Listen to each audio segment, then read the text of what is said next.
Imagine deciding to go for a walk and just not stopping for 27 years. Seriously.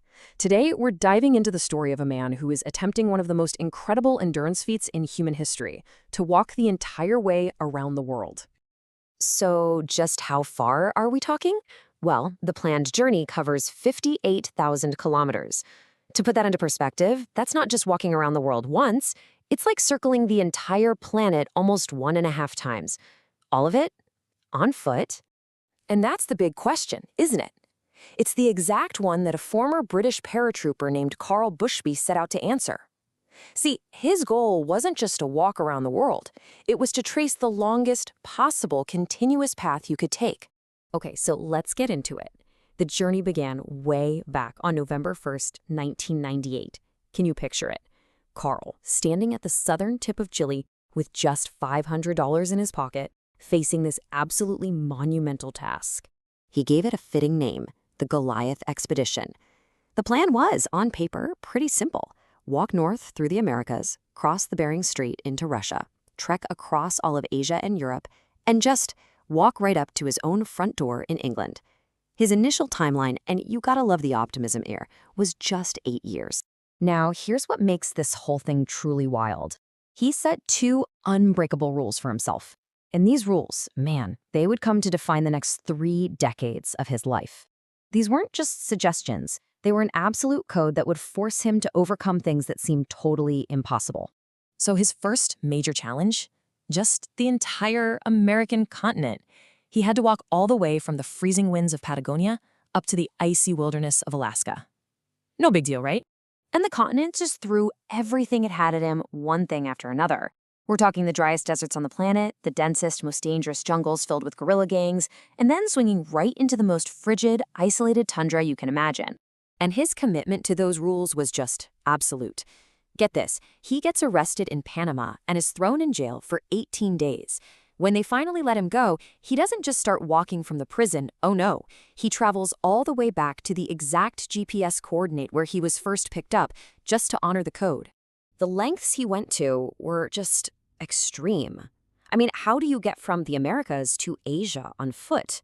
You cross the frozen Bering Strait. But it wasn't a solid sheet of ice. For 14 days, he walked and literally swam in freezing Arctic water, jumping between these massive shifting chunks of ice. So you'd think, after conquering deserts, jungles, and frozen seas, the worst would be over, right? Well, Carl's greatest challenge turned out to be man-made. A decade-long, soul-crushing battle with Russian bureaucracy. I mean, this timeline is just staggering.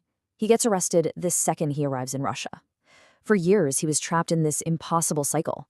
He could only get a 90-day visa, so he'd walk for 3 months, then have to leave the country and wait for 9 months just to reapply. Entire years were just gone. Not spent walking, but waiting. So when Russia eventually banned him for 5 whole years, his form of protest was, well, it was perfectly on brand. He didn't just picket an embassy. He flew to Los Angeles and walked 4,800 kilometers across the United States just to deliver his protest letter to the Russian embassy in D.C. His solution to being told he couldn't walk? To go on another epic walk. But even after that whole ordeal with Russia, his path would be blocked again. And his solution this time required a level of creativity and pure grit that is just, well, unbelievable. So after finally clearing Russia, he hits another wall. Iran wouldn't give him a visa. He's stuck in Turkmenistan. There's no path forward on land. So what does he do? He looks at the map and comes up with a truly wild plan. This is just incredible. He decided that if you couldn't walk around the Caspian Sea, he'd go across it. Now, Carl hates swimming, but he swam for 6 hours a day, towing this little kayak with all his stuff. For 31 days, he swam across a sea, sleeping on that tiny boat at night just to keep the journey going. By the time he reached Turkey, his story had started to spread. The Bosphorus Bridge in Istanbul, that's for cars only. But the authorities made an exception for him, granting him special permission to be the very first person to ever walk its length, officially connecting his journey from Asia to Europe.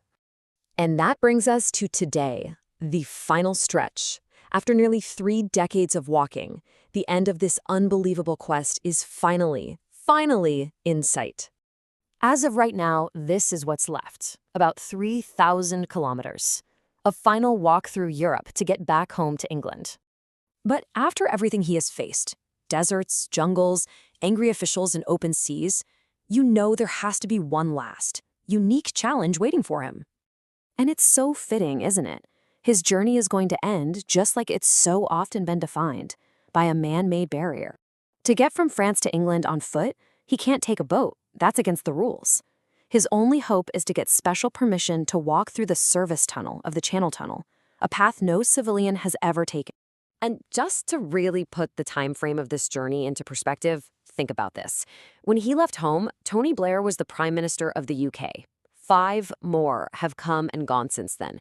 He's not just returning home, he's returning to a country and a world that has completely changed. You know, in the end, I think this is the ultimate takeaway, and it comes from the man himself. Life doesn't stop, it just changes its path. His entire journey is a testament to that idea. So, the next time you feel like your own path is blocked, just remember, somewhere out there, Carl Bushby is still walking.